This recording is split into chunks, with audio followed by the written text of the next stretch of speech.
बर्फीली हवाएं तेजी से चल रही हैं, त्वचा को चीरती हुई। गांव की झोपड़ियां ठंड से कांप रही हैं, दरारों से सर्द हवा अंदर घुस रही है। दूर तक सन्नाटा है, सिर्फ हवा की सनसनाहट और कभी पेड़ों की टहनियों की कड़कड़ाहट सुनाई दे रही है। जमीन पर पतली बर्फ की परत चमक रही है और सांस की भाप हवा में तुरंत गायब हो जाती है। पापा, बहुत ठंड लग रही है, पैर सुन्न पड़ गए। एक कंबल होता तो हम अच्छे से ढक जाते। जाओ ना रामदीन, हरिदत्त भैया से पैसे लेकर आओ। पिताजी की जमीन के पैसे में हमारा भी हक है। बच्चों की ये हालत देखी नहीं जाती।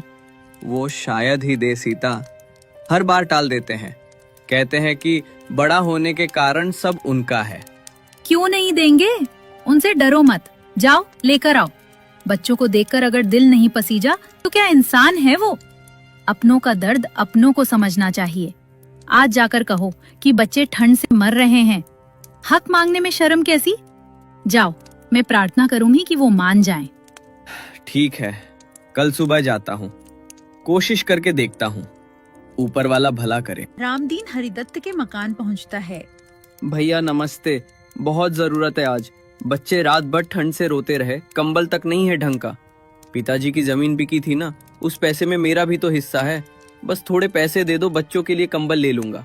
हिस्सा? अरे रामदीन, तुझे शर्म नहीं आती बार बार आने में? मैं बड़ा भाई हूं, पिताजी की सारी जिम्मेदारी मेरे कंधों पर थी। खेती बाड़ी, घर गृहस्थी सब मैंने संभाला। तू तो बस मजदूरी करता फिरता है, ज्यादा हक तो मेरा ही बनता है। भैया मैं हिसाब नहीं मांग रहा, बस बच्चों की खातिर थोड़े पैसे। वो ठंड से बीमार पड़ रहे हैं। आप तो जानते हैं इस मौसम में कितनी सर्दी पड़ती है। ले, ये 500 रुपए ले ले, बस इतना ही दे सकता हूं। और अब यहां मत आया करना, अपना हिसाब खुद देख। बड़े बूढ़ों का अपमान मत किया कर। जैसा आप ठीक समझे भैया। रामदीन घर की ओर जा रहा है। सड़क किनारे एक बेघर बूढ़ा ठंड से कांपता हुआ बैठा है। बेटा, कोई दया करो, ये ठंड तो मुझे जिंदा निगल जाएगी। 3 दिन से कुछ खाया नहीं, रात भर सड़क पर पड़ा रहा, पुराने कपड़े भी नहीं बचे। कोई कंबल या कोट मिल जाए तो शायद आज की रात तो कट जाए, नहीं तो बस अंतिम सांसें गिन रहा हूं। बाबा ये क्या हाल बना लिया है? अकेले हो, कोई अपना परिवार नहीं? सब छोड़ दे बेटा, बेटा बहू ने घर से निकाल दिया। कहते थे बोझ हूं, अब सड़क ही घर है। बस ऊपर वाला जल्दी बुला ले तो अच्छा। नहीं बाबा, ऐसा मत कहो। आज आप अकेले नहीं हो। ये 200 रुपए ले लो, बाजार अभी दूर नहीं है। कोई पुराना मोटा कोट या कंबल ले लेना, कुछ खाना भी खा लेना। ठंड से बचकर रहना, ऊपर वाला आपको लंबी उम्र देगा। अरे बेटा, तू खुद इतना गरीब लग रहा है, तेरी जेब में भी तो ज्यादा नहीं होगा, फिर भी मुझे दे रहा है। तेरे खुद के बच्चे होंगे, उनका क्या? बाबा मेरे 2 छोटे बच्चे हैं, उनके लिए ही पैसे लाया था। लेकिन आपकी हालत देखी तो लगा आप भी तो किसी के बाबा ही हो। ऊपर वाला सब देख रहा है, जो दे सकता हूं दे रहा हूं। आप बस ठंड से बच जाओ। बेटा, तेरा भला हो, तेरे बच्चे कभी ठंड ना देखें, कभी भूखे ना सोए। तू बड़ा नेक दिल है, ऊपर वाला तेरी झोली कभी खाली ना रखे। मैं तेरे लिए रोज दुआ करूंगा। बस यही दुआ काफी है बाबा। अब चलता हूँ, आप भी जल्दी बाजार चले जाना। अभी थोड़ी सी आगे एक बूढ़ी औरत मिलती है। कोई तो दया करो बेटा, 3 दिन हो गए, मुंह में एक दाना भी नहीं गया। पेट में आग लगी हुई है, पैरों में ताकत नहीं बची। बस कोई एक रोटी दे दो तो शायद जी लूं, नहीं तो आज यहीं दम टूट जाएगा। अम्मा, आप यहाँ अकेली कैसे? घर में कोई नहीं है? बेटा, बहू, पोते पोतियाँ कोई नहीं जो देखभाल करे? कोई नहीं है बेटा, मेरे पति थे, वो भी 5 साल पहले चल बसे। उसके बाद बेटा बहू अलग हो गए।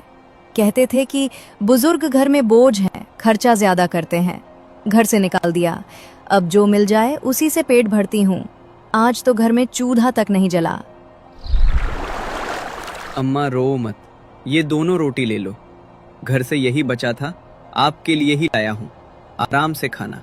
अगर थोड़ी चटनी या नमक मिल जाए तो साथ में ले लेना, पेट भर जाएगा। अरे बेटा, ये तो तेरी आखिरी रोटियां लग रही हैं। खुद क्या खाएगा? तेरी पत्नी बच्चे घर में इंतजार कर रहे होंगे। मुझे देकर खुद भूखे मत रहना। अम्मा, मेरे 2 छोटे बच्चे हैं घर में, उनके लिए ही सोच रहा था। लेकिन आपकी ये हालत देखी तो मन नहीं माना। आप भी तो किसी की माँ हो। कोई माँ भूखी कैसे रह सकती है? ऊपर वाला सब देख रहा है। आप बस आराम से खा लो, मुझे आपकी दुआ काफी है। बेटा, तेरा घर हमेशा भरा रहे। तेरे बच्चे कभी भूखे न सोएं, कभी ठंड न सहें। तू ऐसा नेक दिल है कि ऊपर वाला तेरी झोली कभी खाली नहीं रखेगा। मैं रोज तेरे लिए दुआ करूंगी। बस यही दुआ काफी है अम्मा। अब मैं चलता हूँ, आप आराम करना और खाना मत भूलना। घर की आखिरी रोटी भी रामदीन ने बांट दी। आ गए? हरिदत्त भैया ने पैसे दिए? कंबल कब लाओगे?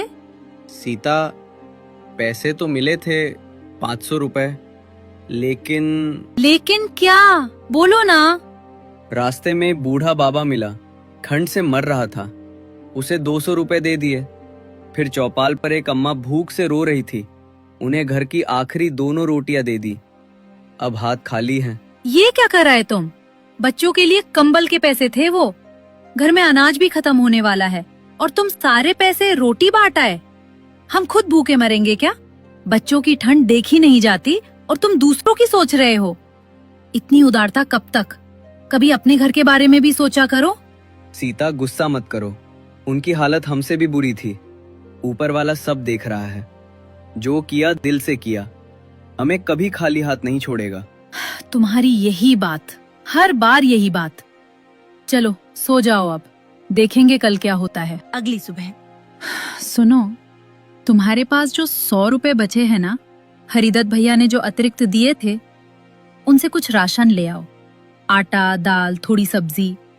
बच्चों ने कल रात थोड़ा सा खाना खा लिया था जो बचा था, लेकिन आज कुछ नहीं बचा। तुम भी कुछ खा लेना, कल से भूखे हो। खुद को भी तो देखा करो। ठीक है सीता, अभी जाता हूँ बाजार।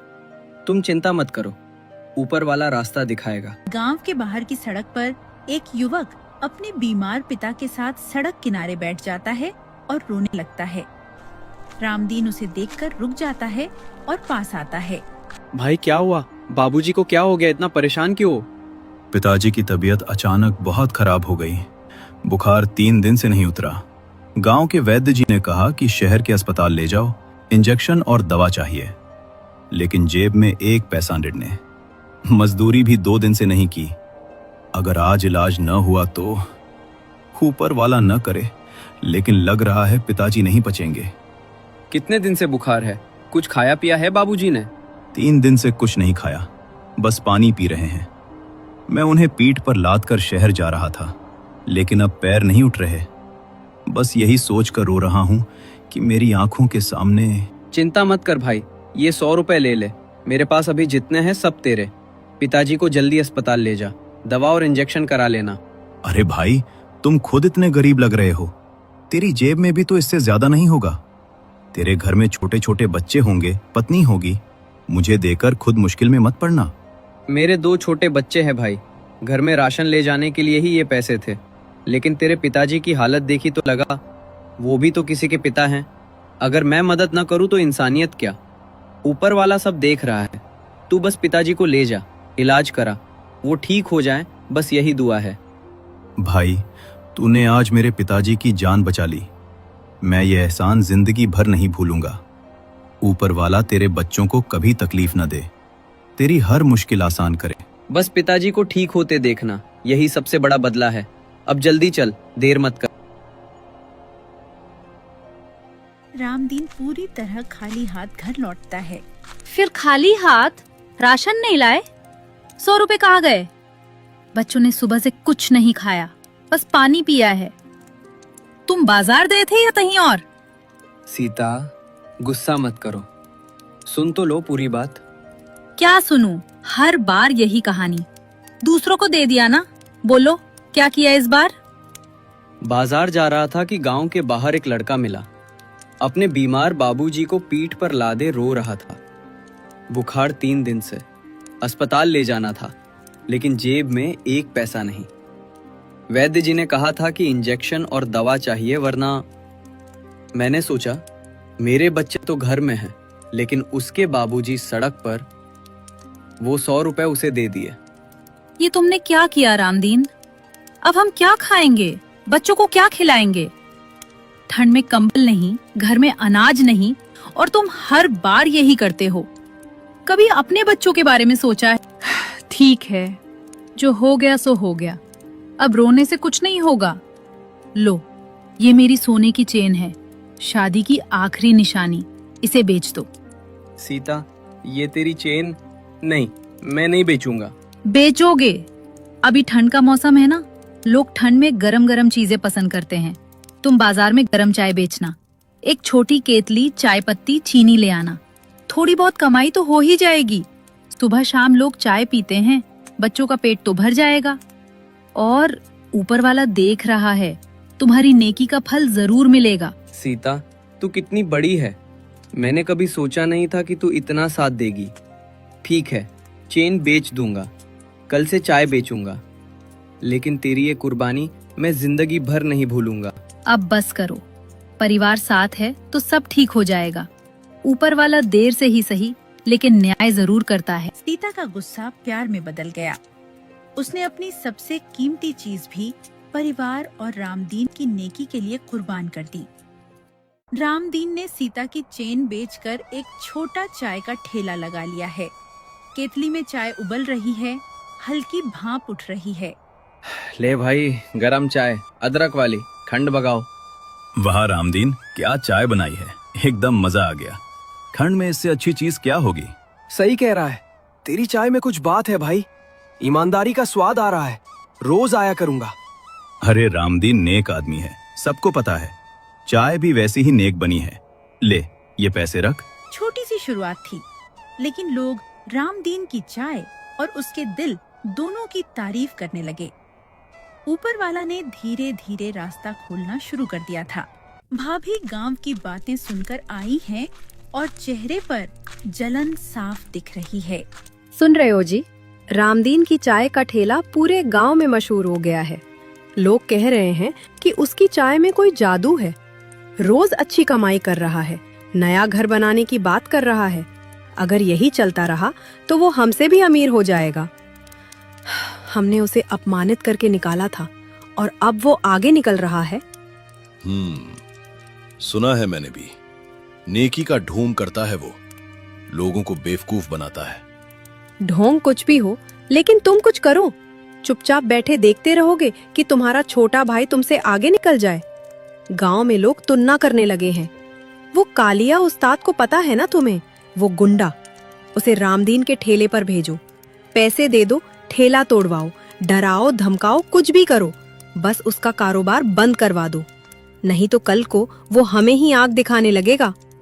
तू सही कह रही है, ज्यादा उड़ने लगा है वो। ठीक है, मैं कालिया उस्ताद से बात करता हूँ, पैसे देकर उसे रामदीन के ठेले पर भेजता हूँ। देखते हैं कितनी नेकी बचती है उसकी। बस जल्दी करो, ये आग अब नहीं बुझी तो हमें ही जला देगी। अचानक कालिया उस्ताद रामदीन के ठेले पर पहुंच जाते हैं। अरे रामदीन, सुना है तू बड़ा कारोबारी बन गया है। ये ठेला अब बंद कर, समेट ले अपना सामान और यहाँ से निकल जा। हरिदत्त भैया का हुक्म है, तेरी दुकान यहाँ नहीं चलेगी, समझा? उस्ताद जी, मैंने किसी का क्या बिगाड़ा है? बस मेहनत से 2 पैसे कमा रहा हूँ, बच्चों का पेट भर रहा हूँ। आप तो बड़े आदमी हैं, मुझ जैसे गरीब पर क्यों गुस्सा? बहुत बोलता है तू। आज ठेला तोड़ कर जाता हूँ, अगली बार तेरे घर पर आऊंगा। अभी के अभी ये क्या खुशबू है? चाय? जी उस्ताद, ताजी अदरक वाली चाय है। ठंड बहुत है, आप भी एक कप पी लीजिए, गर्मा गर्म है। वाह, क्या चाय बनाता है रे तू। जिंदगी में ऐसी चाय नहीं पी। पूरा बदन गर्म हो गया, मसाले का स्वाद एकदम लाजवाब। सुन रामदीन, तू चाय यहीं बेचेगा, रोज बेचेगा। आज से मैं तेरे साथ हूं, यहां तुझे कोई कुछ नहीं कहेगा। ये कालिया उस्ताद का वादा है, अगर किसी ने आंख उठाकर भी देखा ना तो उसकी खैर नहीं। उस्ताद जी, आप सच कह रहे हैं? मेरा वादा पत्थर की लकीर है। और हाँ, रोज 1 गिलास चाय मेरे लिए फ्री रहेगी, बस। एक कप चाय ने कालिया उस्ताद का दिल जीत लिया। जो धमकी लेकर आया था वही रामदीन का रक्षक बन गया। रामदीन की नेकी ने दुश्मन को भी दोस्त बना लिया।